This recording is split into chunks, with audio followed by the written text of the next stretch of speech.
Thanks for coming on. I'm going to take maybe a pause or two in between because I had some notes that I like to follow, but you've seen the show, so I edit all that down. Welcome everybody to another episode of Machtails from the Cantina. Today we are going to break the rules a little bit. Actually going to break one rule. My next guests, I asked you guys to join me on the show, and you said we'd love to, but we won't be drinking. I respect you guys, you respect me. I'm not judging. You guys are doing it without a cocktail, so I will do the drinking for you guys. Hey, look, mister. We save hard drinks in here for men who want to get drunk fast, and we don't need any characters around to give the joint atmosphere. Is that clear? This is a consolation prize. We brought our, we own it though. We brought our Chardonnay from 2002. There you go, from Skywalker Ranch. Yeah, 2002. That's the same one that I had. I had a Chardonnay and whatever the red wine was at the time. I didn't let it age like you guys are. I drank it back in 2005 with my sister at Celebration 3 it was. This is brewed by an engineer out of Energy City. This is a mango sorbet IPA. So it's a nice little tasting beverage for especially after doing the lawn work. Out of curiosity, do you guys not partake in any drinks? Well, because of I'm still on my diet, so I lost about 160 pounds. So I just drink water, really. You look fantastic. You both look great. Mary Jo, you still look the same that you did 14 years ago.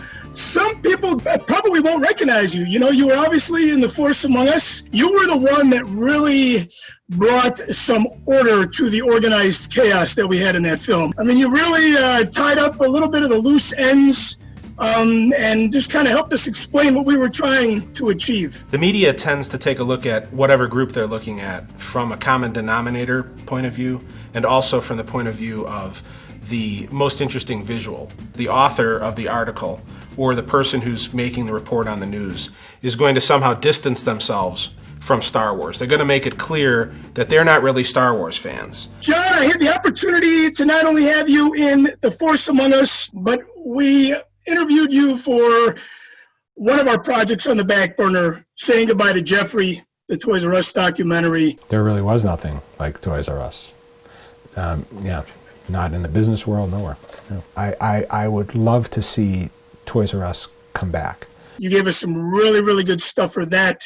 I still have a burning flame for that project, so it will be released sooner than later. I do have one question for you that maybe you can answer for my daughter. What would you say to a 5.5-year-old that says, why do adults collect the toys, but they don't play with them, and the kids play with their toys? I think one of the main reasons kids love toys is that it's their chance to have some control. So, right, I mean, a 5-year-old, 6-year-old kid, even though they have some independence, right, you know, like what they could wear, you're still buying the clothes, you're still setting what the meals are, you're saying we're going over by this person's house, you have to go to school today, you know, to Sunday we have this thing to do. And so kids don't have a lot of control over their daily lives, you know, like adults do. Freedom. And so what really, when you play with toys, you know, you're like God, you know, you are the creator, right? It's a creative thing. And so that is where you have complete control. So you can have Luke and Leia or Rey and Kylo do whatever, you know, fight or be friends or go off and do something else or mix toys together from different universes. You're gonna have to go in here. There's a portal to a lollipop, like a sweet bar. And I think that's one of the things we lose when we're adults, because we do gain some control over our lives, obviously. One of the reasons why toys themselves lose a little bit of they become more like collectibles to us or nostalgia items to us. Still important, emotionally important to us. But for kids, I think the idea of playing with them gives them that kind of sense of control and fun and all at the same time, and lets them be in control of something. And I don't think we need that as much as they do.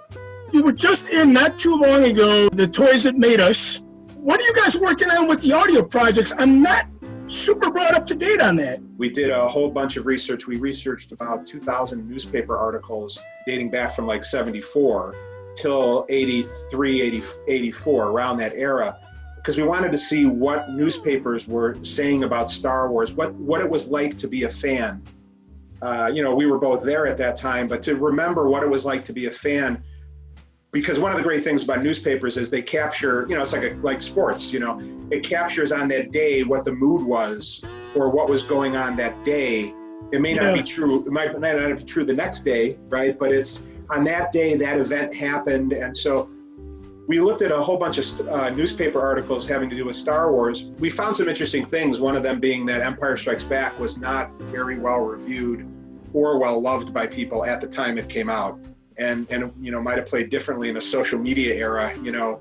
Retro reviews. Sometimes it's fun to look back at critic and fan reactions from the year a movie came out. David Gerrold of Starlog magazine continued his review of The Empire Strikes Back in issue 38 of Starlog magazine on September 1980. Wait a minute, that asteroid isn't big enough to have a significant gravity well. I'll bet you could reach escape velocity by firing a double-barreled shotgun at the ground. And then some Starlog readers sent in letters to respond to David's review. And some of them are kind of brutal. And they're brutal in a different way than nowadays. Look, this isn't Twitter.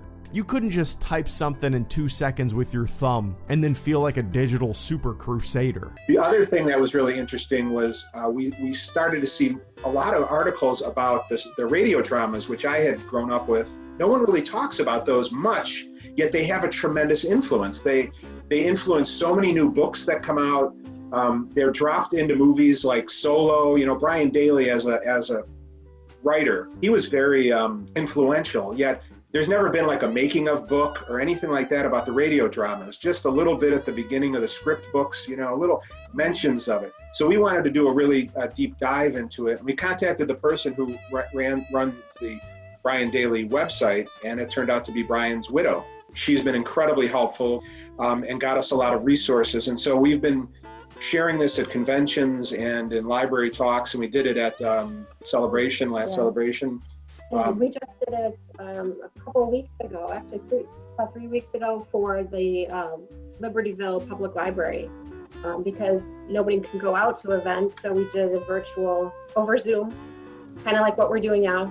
Gave the presentation that way. It's really a celebration of the radio dramas, how they were made, all the people that were involved in them. Some of the people are gone now, you know, in 30, 40 years. So we really wanted to start preserving the history of the radio dramas, because they really are incredible additions to the Star Wars saga. The original first film only has 27 minutes of dialogue, and they had to turn it into a 6.5-hour radio drama where you're hearing the movie. Just amazing. Is this something that you're turning into a book? Something that you videotaped the interview? What's the end result of the media that these interviews are on, and are they available to other fans? Well, we did the interviews live with them, so we have just notes from them, you know, or we did it via internet, depending on who the person was. We're really delivering them the way we usually deliver them at conventions. Like a panel type setting, or like you said, for the library, you do a virtual presentation on that with the knowledge that you guys have picked up from doing these interviews. We have like about 80 or 90 pictures that we show that we've gotten from the family and from different resources, and just trying to celebrate different people, even names people may know. I know this is almost sacrilegious, but I love the radio dramas almost as much as I love the movies. And there's a bunch of reasons why. Part of it is the material itself.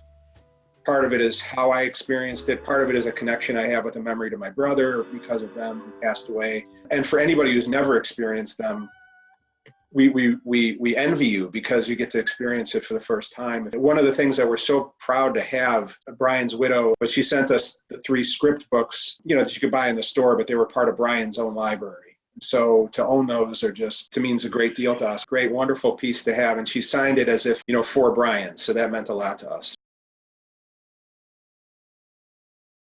Now, do you guys have 2 separate collections? We both collect, and it's kind of, we have one dedicated Star Wars room, but it also like spreads out throughout the house. So like behind us, this is our kitchen. So we have this in a kitchen, and we also have a poster, C-3PO and R2-D2. We're on a poster that it was designed to educate people about getting vaccinations. And then in my office, I have a whole like corner that's all Yoda, because Yoda is my favorite character. Usually I'm used to the spouse dealing with the collection. Would you say you guys kind of keep each other in check so nobody goes overboard and it takes up the entire house completely?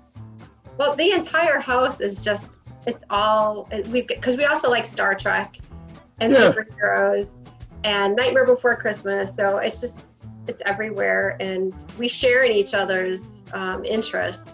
Your son, where does he fit in? Does he collect, or is he like, nah, it's mom and dad's thing, I do my own thing? He collects as well. He went to his first convention when he was 2 weeks old. He's been immersed in it. And then, you know, there's things that he likes, and we encourage him to collect things. He's a collector too. And he doesn't like to give up anything or throw it away. So he's got like his books from when he was, you know, a toddler, and toys and stuff. So he's going to be a collector just as much as we are. I worry about that for myself because my daughter, she's got a lot of toys, and she sees me with the collection. And she's like, oh no, I don't want to throw that out. I don't want to throw that out. So I've been pretty good about keeping 99% of the items that she's obtained at just such a young age and put them in storage. I always wish somebody did that for me. You know, when I was 25 years old, hey, here's all the toys from your childhood. I mean, I think we'd all love to have that, you know, situation. So it's pretty cool that your son is kind of held on with stuff. And, you know, if he's getting to a certain age where he wants to part with it, then the option's his. It's nobody else's but his choice and decision. Which I think is definitely an important part, you know? Yeah, and you make different choices at different times of your life. We're about 7 or 8 years away from retiring, from teaching. You know, we're going to move. What we think we may do is do a little bit of a mini, and I mean mini version of what Steve Sansweet does, but on our own property, you know, just a little external building that, you know, a small house, because we don't need a lot of space for ourselves, you know, and just have a nice little, you know, barn that gets turned into some kind of, you know, place where we can put our stuff up and, you know, and share it with people. And that's kind of the idea. Not anything, I mean, it would be the front end of Steve's, you know. It would be the part where you walk up the steps, you know, you go inside there. But, you know, just something like that where we could share stuff. Because, yeah, I have my Welcome Back Kotter toys, and I've got my Fonzie Happy Days toys, and I still have my Evel Knievel stuff. And are you still teaching the sociology of Star Wars and Star Trek classes? When the economy went bad in 2008, a lot of what used to be called special topics classes, as people didn't have money, usually those classes counted at the school, but were difficult to transfer, you know. So what wound up happening is we wound up doing more library talks to supplement that. So we do a lot of library talks about Star Wars and Star Trek. And those are free to the community, which is great. But then we also embed Star Wars. So every single class of ours has Star Wars content in it. So there's, you know, and that is a great connector between us and the students. And that's one of the we're very happy that there were the prequels, because these are the kids right now. The kids are 18, 19 years old. These are the kids who grew up with either the Clone Wars cartoons or the prequels. And so that we're grateful that there's that connection that we can have, because they like Star Wars. And when I first started teaching 25 years ago, I could use an example from a sitcom and half the class watched it, because there was only so many shows you could watch 25 years ago. Now with media exploding, I don't really think we really have too many items of popular culture anymore. You know, things are more like niche culture. And even if you and I are into the same thing, like the same TV show, like maybe you like Game of Thrones or something, or you like Star Wars, but you haven't watched Mandalorian yet, you know, like, because everything's on demand. So, so it's difficult. Even if two people like something, somebody might be watching it all at one time, and somebody might be watching it on DVD or something. So Star Wars is great because everybody knows who Darth Vader is and Luke Skywalker is and Rey is, and so that's a great teaching tool, because we like to start with things that are familiar to people, and then use that to go into the unfamiliar sociology. It's become a universal language. You can use it, you know, whatever you do. What is your take on fandom now? And I'd like to bring you in, you know, and film you for the next one, because I really want to showcase what fandom has become, because it's obviously changed since we made the first documentary. Do you know why people are mostly negative? I don't even remember this negativity about Jar Jar Binks, really, from the prequels, you know? And that's exactly what we talk about a lot. And I use that in class as an example of groupthink. And I start off talking about how Empire Strikes Back, if you look at articles from the New York Times back, you know, the early 1980s, where people were giving such bad reviews to it. We both think it's like a small group of people, but they're just vocal. You're going to get a lot of people who, you know, just jump onto the bandwagon, or that shapes their perceptions of it. You know, if you like Jar Jar, oh, well, you're not a real fan. There's that kind of mindset out there. And so it's kind of the same thing what happened with The Last Jedi, with people not liking it. And if you like it, oh, well, then you're not, you know, not considered a real fan. So I think there's people who like it, but they're not so free or don't feel comfortable saying that they like it, because they don't want to be seen as not a real fan. They don't want to appear disloyal to what they perceive the fan base to be. I thought 7, 8, and 9 felt like Star Wars films to me. And it could have been just as simple as the music, because that was the same in all the other movies. It could have been just seeing Mark, Carrie, and Harrison, and 3PO again.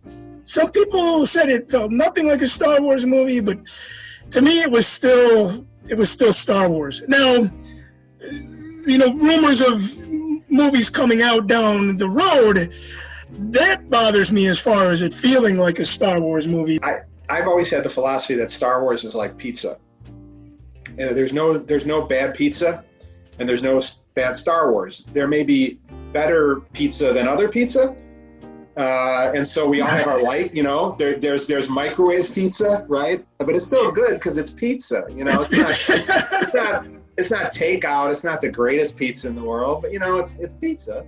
Deep dish pizza is not only not better than New York pizza, it's not pizza. In all due respect, I realize it's very cold in Chicago, very cold, it's windy, you need to be able to, I don't know, have a pizza and maybe cut it open and climb inside it like a tauntaun to keep warm. And so I've never seen a Star Wars that I didn't like. I like certain ones more than others, but I will root for all of them and defend all of them. I really enjoyed 7, 8, 9. When I first saw Last Jedi, I walked out of there thinking, my goodness, it was new in some ways, but it felt a little bit like Empire Strikes Back in that it challenged some of the things. I didn't process everything, like that there was not a lightsaber on lightsaber direct fight. I didn't process all that yet. You know, I walked out going like, I saw something that was hopeful and interesting, and I liked it, and it was fun, and it was funny. And it was, and that's, you know, and it was, and I think hopeful is what Star Wars is supposed to be. But then you start hearing all these comments, and people are looking at it more from a political point of view, and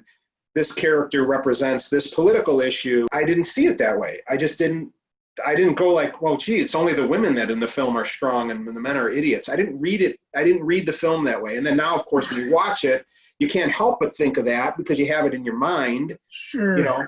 But I loved 7, 8, and 9. One of my favorite moments is in 9 from any trilogy when Poe Dameron pulls up, and it's the music too, and it's having Lando in it. But when he's like desperate and he's like, I'm sorry, my friends, I failed, and I really thought we could win.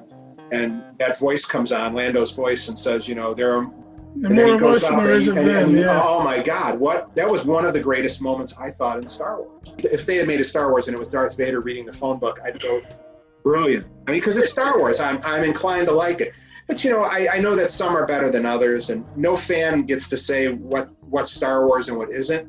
But I just wish all fans would realize they don't get to say what it is for somebody else. They get to say what it is for themselves. I don't know if that's the internet or if that's just, you know, what we've become, but yeah, it's become this argument. It's almost like you got to be very careful when you talk religion, politics, and now Star Wars, man.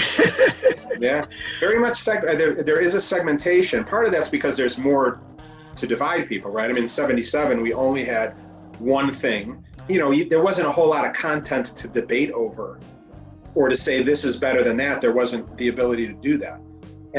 But as Star Wars grows and becomes more complex in the number of things that are available. And the internet, I think, plays a role in this too, but we've become fractured as a fan base. And then, so, by the way, so has Star Trek in a very serious way too. I don't say this lightly. I think the internet is singularly the best and the worst technology humans have ever created. And I mean that knowing we've created some horrible technologies and some great technologies too. But obviously we're seeing during this coronavirus situation, social media has a place, right? We're able to do this because of either social media or because of technology. My one hope, if there's ever going to be a silver lining out of this coronavirus situation, I don't know how bad situations like this have silver linings, but if they do, the two things that I hope occur maybe socially is, one is we lose a little bit of the on-demand. I think the younger generation, having grown up with everything being on demand, has really affected them. And they now have had an experience living through the last couple months, a world where you can't get everything you want, from toilet paper to groceries. And I think that every generation has had that experience in the past, whether it was World War II and rationing, or the bad economic times, or the Vietnam War and having to be drafted up and having your life altered and changed in miserable ways because of the war. When I first started teaching, I used to have to quiet the class down when the class began, because everybody was talking to each other. Now when you walk into a classroom, the lights are off and they're all on their phones, and not a person is talking to the person next to them. And I'm wondering if that maybe when we come through this, we may all be so sick of this, you know, that maybe we'll put social media back into its place, which is a really useful, great tool that should not be our lives. That's a really, really good point. So there's a whole host of problems with the internet. I think in terms of fandom, it's like anything else, right? It's got good and it's got a bad side. The good side is it's allowed people to connect with other people. The downside of it is you wind up with a lot of confirmation bias because of the internet, right? So you see that politically, you see that with Star Wars. You know, we tend to be friends with people, and people will find us because of these like algorithms and things. And so they'll like us, and then they have the same opinion we do. And so we put out an opinion and we get 200 likes on it. And we think that everybody in the world then agrees with us, when really it's maybe just 200 people. And so I think that's one of the things that's happening with fandom, is there's an awful lot of confirmation bias. I also think that fans are more vocal because they're sitting at home. It's easier to throw a insult or a complaint at someone some way when it's virtual. Adults, we tend to forget Star Wars isn't made for us. It's made for our children. But so the internet really warps perception, and I think that's its biggest effects on fandom, is the warping of perception and the amplification, good or bad, of certain voices. Yeah, it reminds me too of, you know, somebody can tell you, you could have 10 people tell you a positive thing, face to face even. But you have one person tell you one negative thing to your face, sometimes, you know, it can crush us. And I think with the internet, you know, when one bad thing starts to get out there and reshared and reliked and that, then the negativity is very magnified. And I think social media does, like you said, it's the downside of it. And, you know, hopefully you're right, you know, that people will, especially this generation, they'll realize that being social and being face to face with people, you know, is a very, very important part of our daily life, you know. How has teaching the classes been at home for you guys? We feel bad for our students that you know, and for our son too, that, you know, that they miss out on all kinds of things, proms and all the things that, you know, are rites of passages that we love teaching live classes. And I'll tell you, it was like a funeral that, to me emotionally, I was in shock the last day, because it really came fast. March 13th was a really rough day for probably the worst day for me as an educator in my life, because it wasn't 100% sure that we weren't coming back. We didn't know what we were doing, but I had been in a meeting and we were pretty certain that was the last day. So we were telling our students, you know, who we had been having so much fun with and just really getting started to know, because we had started about 7 weeks before, you know, we lost that connection with them.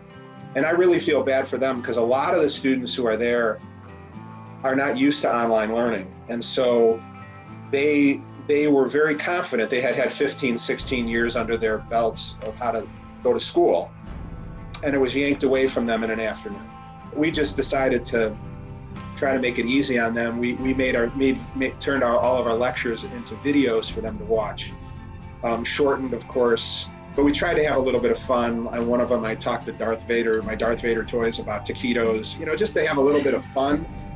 We need a lot of fun nowadays. Fun is a very, very important part of, it should be an important part of our life, because we're going through a very unusual and kind of sad and depressing times, How's your son holding up? Yeah, he's pretty resilient. I think our students are too. I mean, I'm very proud of them. I think, for that generation, this is like I said before, it's a hard lesson to learn. But I really feel for these kids, because the kids who are graduating this year were supposed to be coming out to a pretty good economy, where at least they could find jobs, and just what they have to deal with is it's really devastating. And I'm really proud of my students and Mary Jo students. They're finishing. I also hope it helps schools reevaluate too what we teach and how we teach too, because I think I scratch my head as Nikki starts going into college, and now we're looking at things as a parent looks at things, which is different than a teacher looks at it. And so I'm beginning, why are you taking some of these, why is this class required? Why are you making a student take this class? What are we really trying to do in college for these kids? When they come out, what do we want to have done for them? And I hope that this causes schools to reevaluate, us to reevaluate, teachers to reevaluate really what's important and what is it that we want them to know. I know that I've changed a lot of how I teach. I teach a lot more practical things, the value of saving.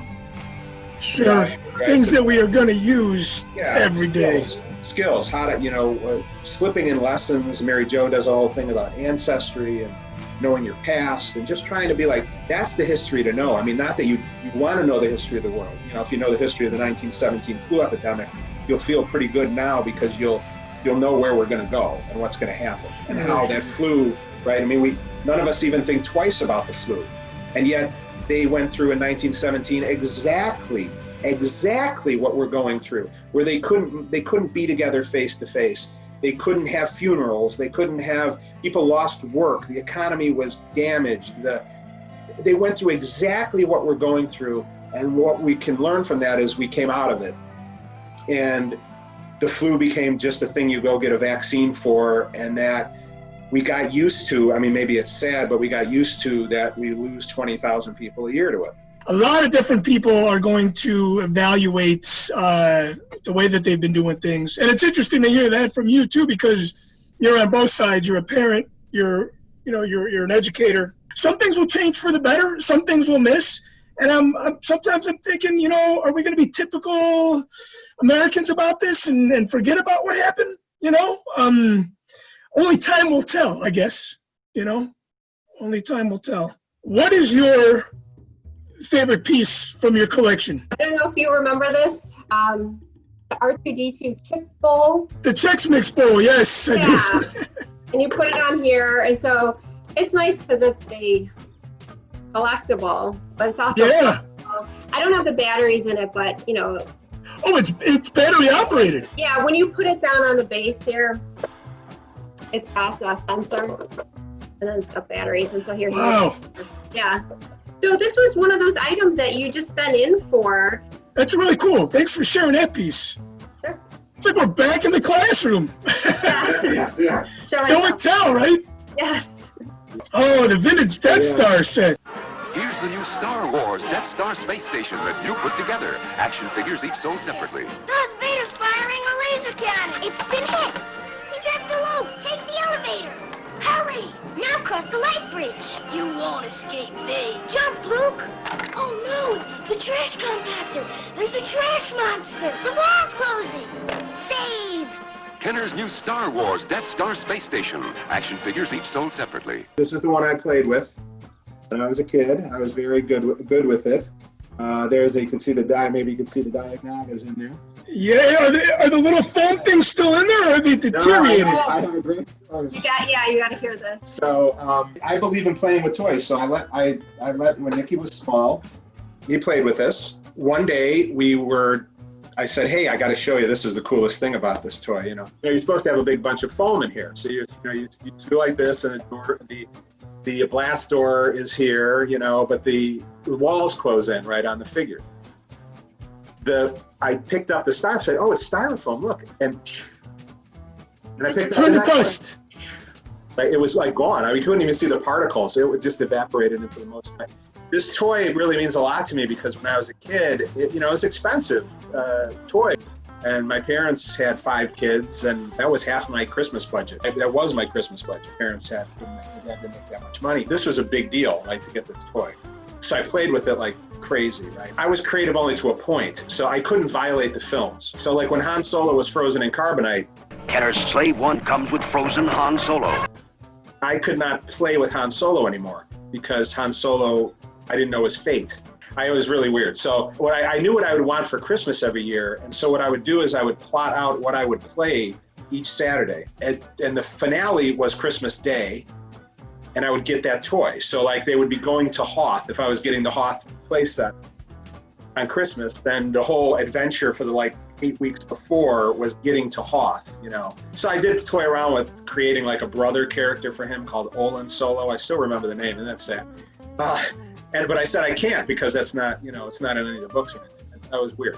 So anyway, it's your own expanded universe. No, I don't think that's very strange, John. I was continuity police. When we were at the last celebration, I noticed Jim Swearingen was walking around. He's in the Toys That Made Us also. So he looked familiar to me, and I looked at him, and he looked at me, and we said we know each other. I got to spend about 20 minutes talking to the man who created my favorite toy as a child, and sharing with him my memories of it. And he talked about how they designed it, and I told him the story about the styrofoam, and he's like, yeah, nobody thought these toys were not meant to last. He was a toy designer, and he said that the toys were not meant to last as long as they have now. No, and that's really one of the things that I loved about the Toys That Made Us. Wasn't so much that we got a chance to be in it, but that I got to see and then meet some of the Kenner toy designers who are they were my childhood and Mary Jo's childhood, and our son's childhood, really, because he played with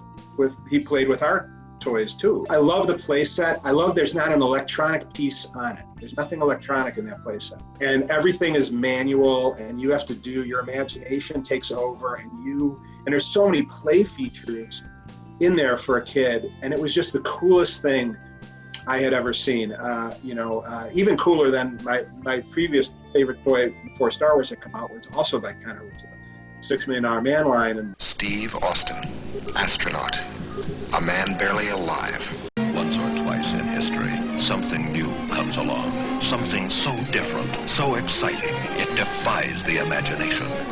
This year, Kenner has that something. But this toy was just, the size of it when you're a kid was so impressive. And I just loved it. I still love it. I never had that as a kid. I first obtained my Death Star in 1992. Long story short, I finally have one in my display case, but something kept happening to it. It was thrown away in the garbage by accident when my mom was moving out of the house. Then I had a sewage pipe break in my grandma's place. The Death Star got ruined there. So I finally have the third incarnation of it, that it's safely in my display case. That's awesome. But I never had it when I was a kid. I do have to say that you inspire me, probably on a weekly basis anyway, maybe daily. Every time my daughter plays with her toys, I always think of the conversation that we had with you and the information that I learned from you about the importance of playing with toys when I interviewed you for Saying Goodbye to Jeffrey. And it makes me feel so proud and so happy that she plays with toys. I feel like some kids get away from that sooner than later, but I always feel guilty because she's always like, Daddy, will you play toys with me? I'm like, yeah, I'll play games with you and I'll play music with you, but I don't know if I'm in the mood to play with the little action figures. So I need to change that aspect of my life. But I think you on a weekly basis anyway, every time she plays with her toys. So thank you for that inspiration. Thank you. Toys was a very communal thing too, but it was also something you could do by yourself. My parents wanted me to go to a Catholic school, so I went about which seemed as a child an eternity away, about 45 minutes away from my house, was my school. So all my friends lived up there. It was a big deal to get together. And so for me, toys were my friends, really. My brothers were significantly older than me, most of them. My oldest brother was 17 years older than me. Toys were very, very important to me, but I think they're important to all kids. And I worry a little bit, even about the toys that they make today, that there's too many electronic features in them, because that takes away the kid's voice, you know? I'm off to rescue R2-D2. And now these electronic toys and computer games and things like that, there is still a creativity there, for sure. But it does take, you know, you're still defined within the parameter of that game. And there's no barrier with a toy. Do you still do the imitations? I still do. I gotta hear your best one. I'm putting you on the spot. Yoda, maybe? I don't know. Yeah, that's a good Yoda. Backwards I talk, do I? Yes, I do. I do talk backwards. 800 years. I have not learned how to talk forward. There's my Yoda. That's pretty good. That's pretty good. What was the first Star Wars action figure that you guys both had as kids, going back to your childhood? Yoda was my favorite, so I always had Yoda. Did you like Yoda more than Princess Leia? Yes. Okay. Yoda. Mm-hmm. Very cool. And she's a teacher, right? In fact, I love that line in Last Jedi. One of my favorite lines in any Star Wars movies in Last Jedi, when Yoda talks about teaching, and how the burden of teaching is that they're always going to be better than we are. That's our job, right? Is to make them better than we were. Students better, yeah. Yeah, but I think that's true of parents too, right? That's what we want. We want our kids to surpass us, to be smarter than us, to do better than us. And that's the burden and the joy of being a teacher or a parent. My first toy, I was lucky. I got the early bird kits. But it's interesting. My mother bought me the early bird kit, but didn't give me the kit. So she sent in the things. I got the kit when I got my figures. So I didn't know about the kit. And my birthday was in March. So for March 1978, I got the cardboard stand that came with the early bird kit and the card and the sticker and all that. And then I got the figures for my birthday, and I got the first for the original 4. Those were the ones I got. Wow. So you definitely were there from day one, and you got the first released figures. Do you still have all your stuff? Yeah, I still have it. I was lucky. My brothers were older, so I didn't have a younger brother or sister to tear them apart, right? So, and then my brothers were older enough that I never really played toys with them. I played games, board games and stuff, but we never played toys.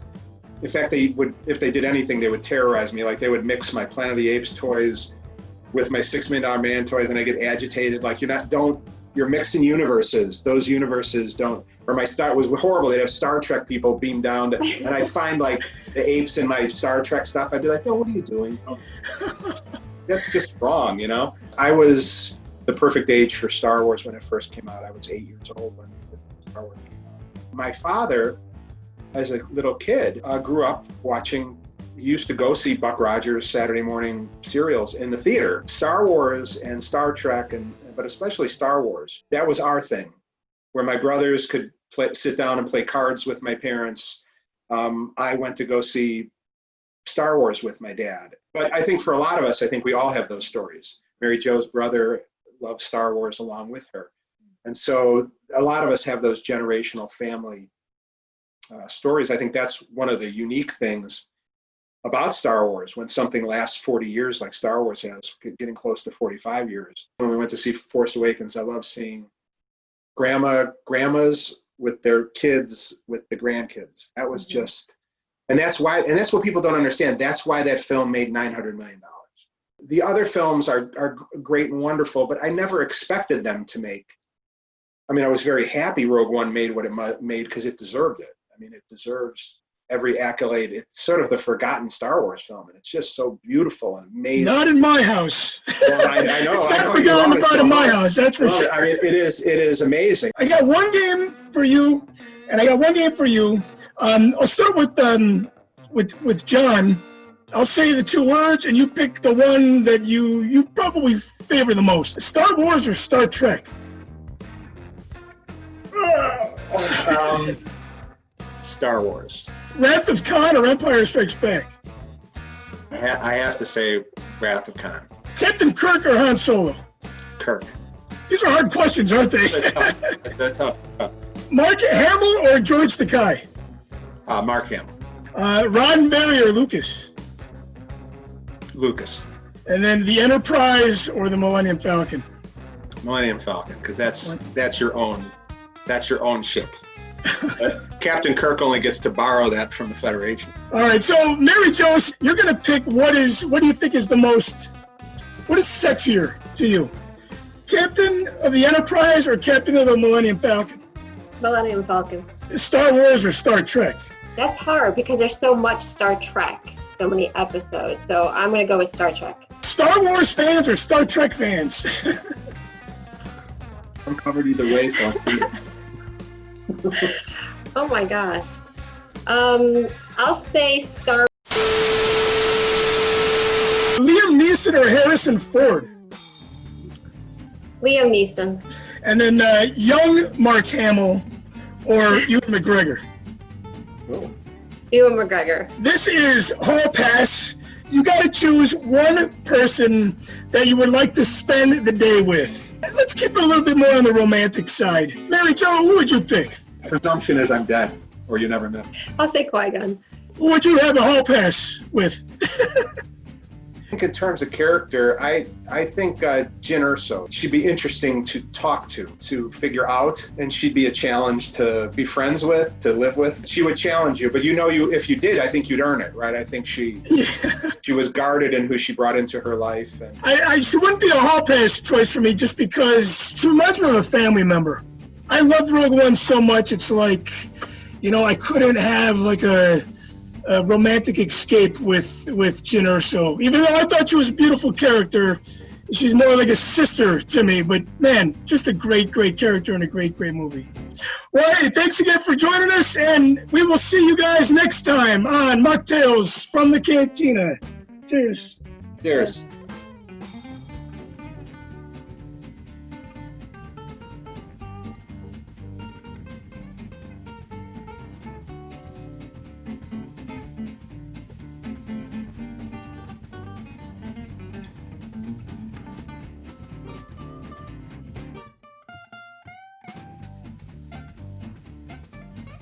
You can take Star Wars with you. It goes wherever you go.